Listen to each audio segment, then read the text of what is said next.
If you're a small agency owner and you think that only the large agencies can get involved with doing equity deals, you're dead wrong. And in this video, I'm going to show you why. My first equity deal myself with Bill DeWeese, who's the voiceover artist, started out as a very small venture.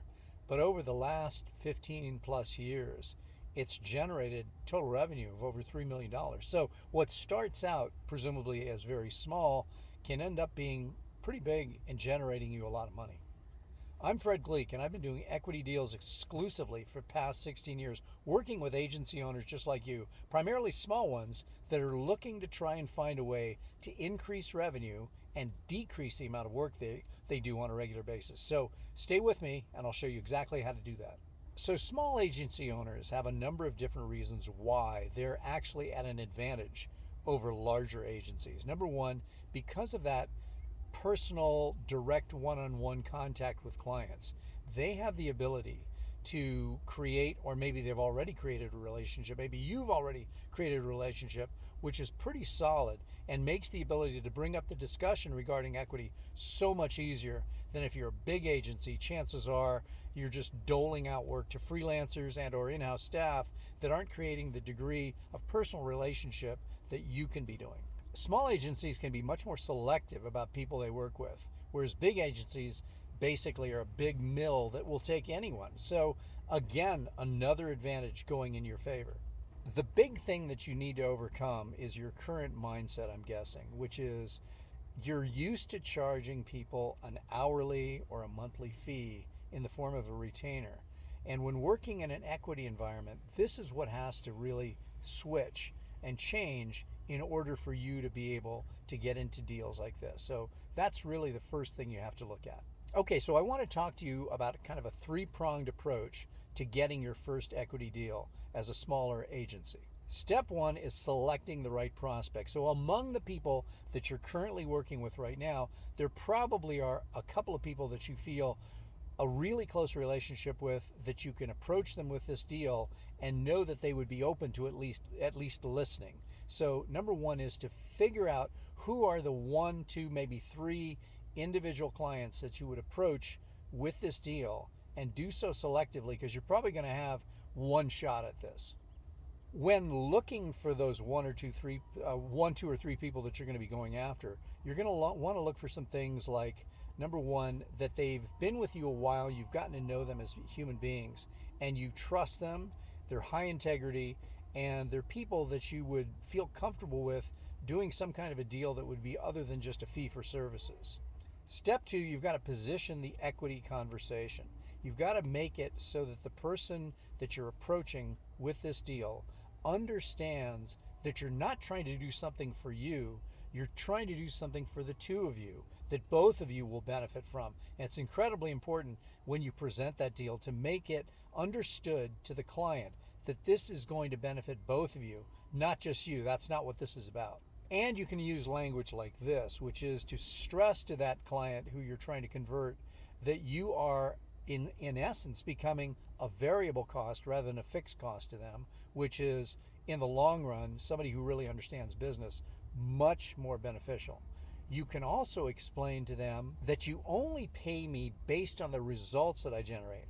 And a lot of people who are paying small agency owners just like you are feeling a lot of times like they're doling out money and they're not really getting anything. Let's say 1 month or 2 months in a row, they've not only paid for your retainer, they've also paid for their advertising, and they may have generated sales well below that amount. So in this case, you're only getting paid when you deliver results, and that, to any sensible client, will be very desirable. So right now I'm talking to someone who's been in the corporate environment for quite a while. That corporation was able to generate her a lot of clients that were being paid by the major corporation. She now has the ability, after this deal ends, which is in a couple of weeks, to contact all of those people and to move them from where they are now, which is basically getting her services for free. But now she will be able to approach them with a deal that says, okay, look, let's do this together, and I'll get a piece of the action based on the results that I generate, And that would be something, because they've gotten to know her, they've gotten to like her and trust her, so it's going to be easier for her to convert them, as you should be doing yourself with people that you have that you're working with. Step 3 is structuring that simple equity deal that you want to approach those 2 or 3 clients with. So it's important that you come up with and follow my example of using a simple one-page agreement. Why? Because if you use a one-page agreement, you're going to have it's going to be much easier to get it signed, because as soon as something becomes complex, long, and legalistic, they're going to want to talk to their legal department.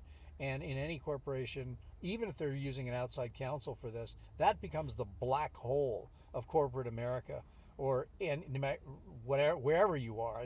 It's going to disappear into a black hole, never to be seen again, because longer agreements bring up all kinds of issues for both the legal department, or if you have individual legal counsel. So the beauty of this is a simple one-page legal agreement. Okay, so let's go over what are the key elements that should be contained in this one-page equity agreement. Number 1, it clearly defines the roles and responsibilities of each party, and you should have put those together based on your individual skills and traits and your client's individual skills and traits, dividing those up so that you are each doing what you do best. Obviously, you're going to want to break down what those percentages of equity should be. And if you haven't already done so, that's where you get something like the equity calculator. Just drop the word calculator into the comments here, and I'm happy to send that to you to get you an idea of what the precise or approximate percentages should be. So number 1, you want to have roles and responsibilities. Number 2, you want to make sure that you list and detail what are the percentage amounts that each party gets. You'll also want to make sure that in putting this deal together that you have an exit clause. What happens if things go south? You're going to want to very, very clearly define what are the terms and conditions. If things don't last this long or that long, then certain other things happen. And you can do that in a simple one-page agreement without scaring someone off. One of the things that you're probably worried about, my guess is that as a smaller agency, is that you don't have, the size to really bring a deal like this to the table, which is 100% inaccurate.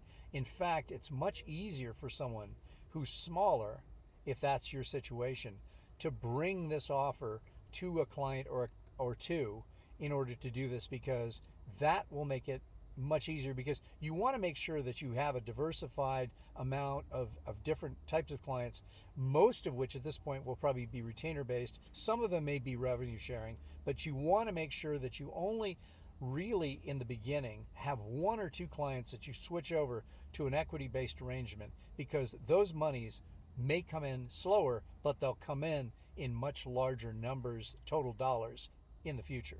If you're wondering whether or not you can deliver enough value for the equity that you're giving or asking for, it's clearly something that you're probably in a situation where you don't really understand that your value has 100% to do with delivering revenue and results to that client.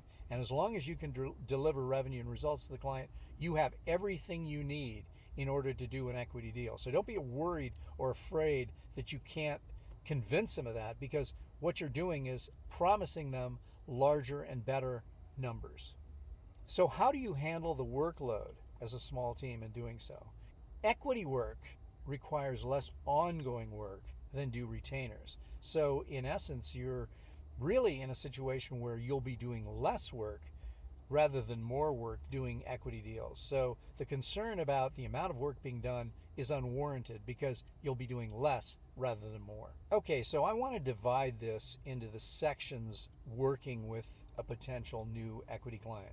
First off, we have the time before the actual contract is signed, and that's where you're going to be doing things like determining what those equity percentages are. You're also going to be wanting to detail and outline who's going to be doing what, who's going to have what responsibilities, and whether or not this deal really makes sense by looking at the various traits of the primary partners that are involved. But then, after you've done that and you've signed the deal, the first 30 days are critical, because chances are one of the things that you did is set up some very specific revenue goals and targets for you to shoot for. If you didn't, you should have. But in that first 30 days, what you're going to be doing is understanding, and you should make it clear to this new client, and now we're going to call him a partner, this new partner, that this is going to take a little while because you're going to need to understand different parts of the arrangement that weren't present there, where you were just using, or they were just using you as a consultant and paying you on a retainer basis. So there's going to be a learning curve there for the first 30 days. You're going to want to get in there and study their business, whereas before you didn't know anything about their finances, what they were spending their money on. All you understood was, let's get them sales or results. But now, as a partner, you have a completely different role in which you're going to be trying to understand the business from the inside rather than from the outside. Okay, so if this all sounds great to you, I want you to drop the word equity, and I will send you my one-page agreement template that you can start using starting tomorrow. I also want to make you aware of the fact that I run something called my 90-day accelerator, which is I will work with you one-on-one to land your first equity deal within 90 days, or if I can't, we will continue doing that for up to a year to make sure you land an equity deal. So that's two things that you could do right now to take advantage of this. Finally, remember this, that the size of your agency does not determine your long-term success or the total amount of dollars you can make. It has more to do with your knowledge and your ability to translate that knowledge into real results for a client.